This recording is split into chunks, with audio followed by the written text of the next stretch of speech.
Chapter 7. It was while passing through Molesey Lock that Harris told me about his maze experience. It took us some time to pass through, as we were the only boat, and it is a big lock. I don't think I ever remember to have seen Molesey Lock before, with only one boat in it. It is, I suppose, bolters not even excepted, the busiest lock on the river. I have stood and watched it, sometimes, when you could not see any water at all, but only a brilliant tangle of bright blazers, and gay caps, and saucy hats, and many-coloured parasols, and silken rugs, and cloaks, and streaming ribbons, and dainty whites.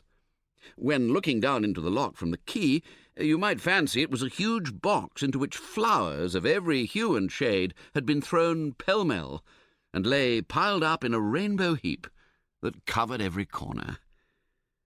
On a fine Sunday, it presents this appearance nearly all day long, while up the stream and down the stream lie waiting their turn outside the gates long lines of still more boats, and boats are drawing near and passing away, so that the sunny river from the palace up to Hampton Church is dotted and decked with yellow and blue and orange and white and red and pink. All the inhabitants of Hampton and Molesey dress themselves up in boating costume, and come and mooch round the lock with their dogs, and flirt and smoke and watch the boats. And altogether, what with the caps and jackets of the men, the pretty coloured dresses of the women, the excited dogs, the moving boats, the white sails, the pleasant landscape and the sparkling water, it is one of the gayest sights I know of, near this dull old London town. The river affords a good opportunity for dress. For once in a way, we men are able to show our taste in colours, and I think we come out very natty, if you ask me. I always like a little red in my things, red and black.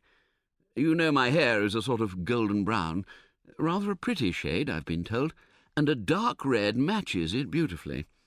And then I always think a light blue necktie goes so well with it, and a pair of those Russian leather shoes, and a red silk handkerchief round the waist. A handkerchief looks so much better than a belt. Harris always keeps to shades or mixtures of orange or yellow, but I don't think he is at all wise in this. His complexion is too dark for yellows. Yellows don't suit him. There can be no question about it. I want him to take to blue as a background, with white or cream for relief. But there, the less taste a person has in dress, the more obstinate he always seems to be. It is a great pity, because he will never be a success as it is, while there are one or two colours in which he might not really look so bad, with his hat on. George has bought some new things for this trip, and I'm rather vexed about them. The blazer is loud.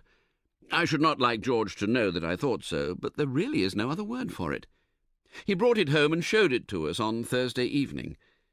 We asked him what colour he called it, and he said he didn't know. He didn't think there was a name for the colour. The man had told him it was an Oriental design. George put it on and asked us what we thought of it. Harris said that as an object to hang over a flower bed in early spring to frighten the birds away, he should respect it, but that, considered as an article of dress for any human being, except a Margate minstrel, it made him ill. George got quite huffy, but, as Harris said, if he didn't want his opinion, why did he ask for it?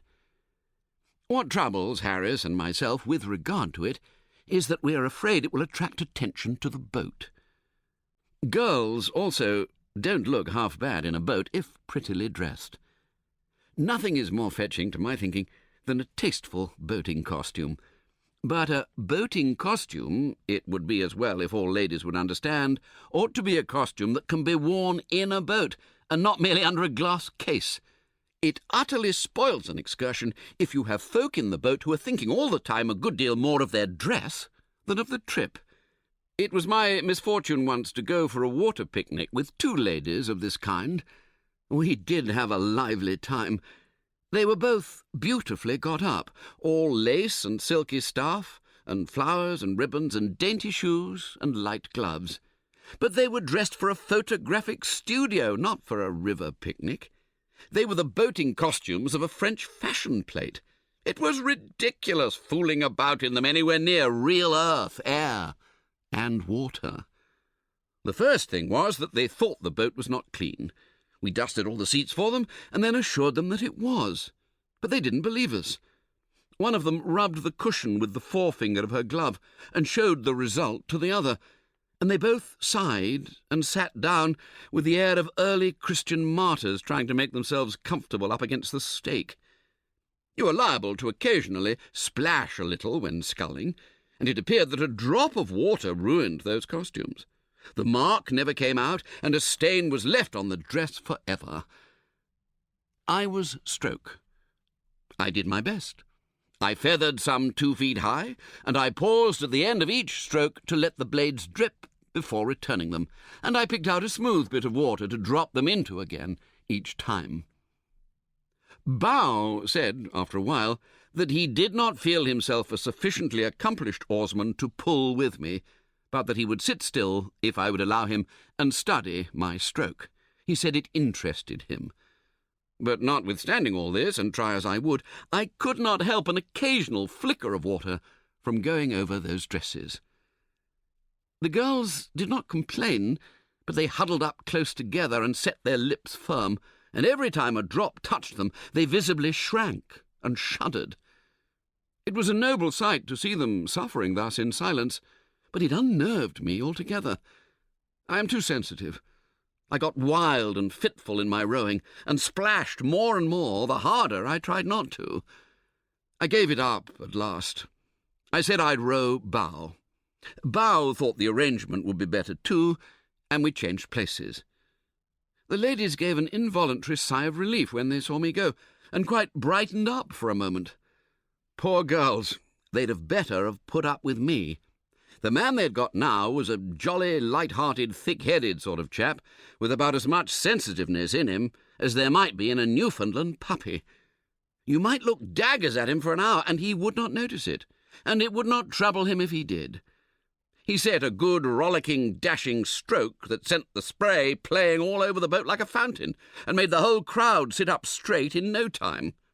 When he spread more than a pint of water over one of those dresses, he would give a pleasant little laugh and say, "I beg your pardon, I'm sure," and offer them his handkerchief to wipe it off with. "Oh, it's of no consequence," the poor girls would murmur in reply, and covertly draw rugs and coats over themselves and try and protect themselves with their lace parasols. At lunch they had a very bad time of it. People wanted them to sit on the grass, and the grass was dusty, and the tree trunks against which they were invited to lean did not appear to have been brushed for weeks, so they spread their handkerchiefs on the ground and sat on those, bolt upright. Somebody, in walking about with a plate of beefsteak pie, tripped up over a root and sent the pie flying. None of it went over them, fortunately, but the accident suggested a fresh danger to them and agitated them, and whenever anybody moved about after that, with anything in his hand that could fall and make a mess, they watched that person with growing anxiety until he sat down again. "Now then, you girls," said our friend Bow to them, cheerily, after it was all over, "come along, you've got to wash up." They didn't understand him at first. When they grasped the idea, they said they feared they did not know how to wash up. "Oh, I'll soon show you," he cried. "It's rare fun. You lie down on you lean over the bank, you know, and sloush the things about in the water." The elder sister said that she was afraid that they hadn't got on dresses suited to the work. "Oh, they'll be all right," he said light-heartedly. "Tuck 'em up." And he made them do it, too. He told them that sort of thing was half the fun of a picnic. They said it was very interesting. Now I come to think it over, was that young man as dense-headed as we thought? Or was he... No, impossible. There was such a simple, childlike expression about him. Harris wanted to get out at Hampton Church to go and see Mrs. Thomas's tomb. "Who is Mrs. Thomas?" I asked. "How should I know?" replied Harris. "She's a lady that's got a funny tomb, and I want to see it." I objected. I don't know whether it is that I am built wrong, but I never did seem to hanker after tombstones myself. I know that the proper thing to do when you get to a village or town is to rush off to the churchyard and enjoy the graves, but it is a recreation that I always deny myself. I take no interest in creeping round dim and chilly churches behind wheezy old men and reading epitaphs. Not even the sight of a bit of cracked brass let into a stone affords me what I call real happiness. I shock respectable sextons by the imperturbability I am able to assume before exciting inscriptions, and by my lack of enthusiasm for the local family history, while my ill-concealed anxiety to get outside wounds their feelings.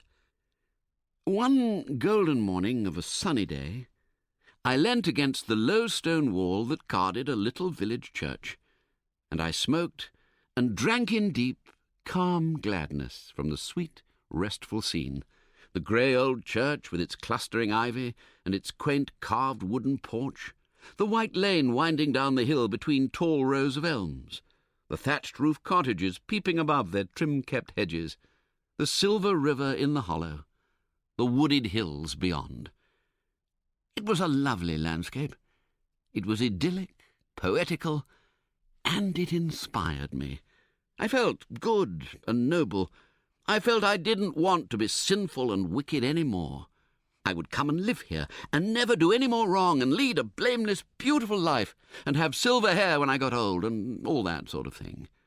In that moment, I forgave all my friends and relations for their wickedness and cussedness, and I blessed them.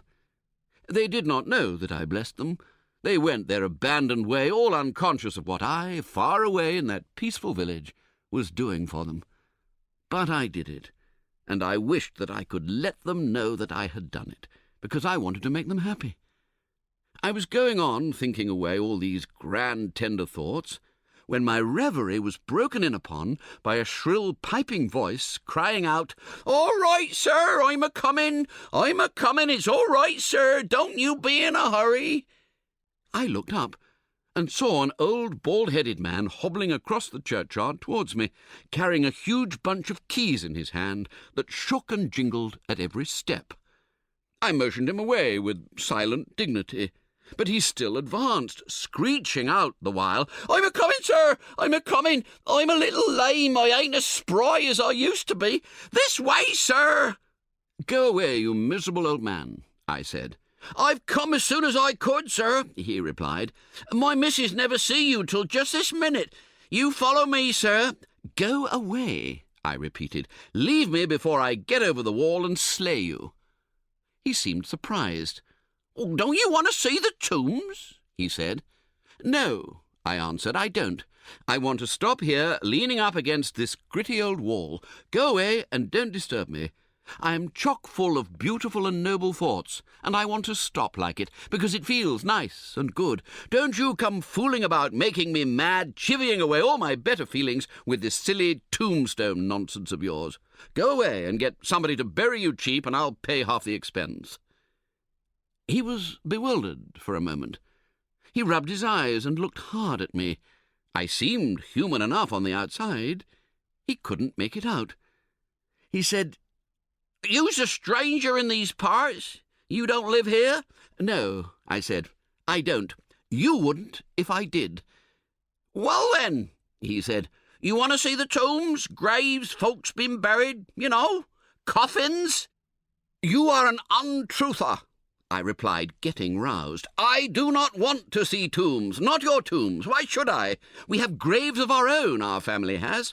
Why, my Uncle Podger has a tomb in Kensal Green Cemetery that is the pride of all that countryside, and my grandfather's vault at Bow is capable of accommodating 8 visitors, while my great-aunt Susan has a brick grave in Finchley Churchyard, with a headstone with a coffee-pot sort of thing in bas-relief upon it, and a 6-inch best white stone coping all the way round that cost £1.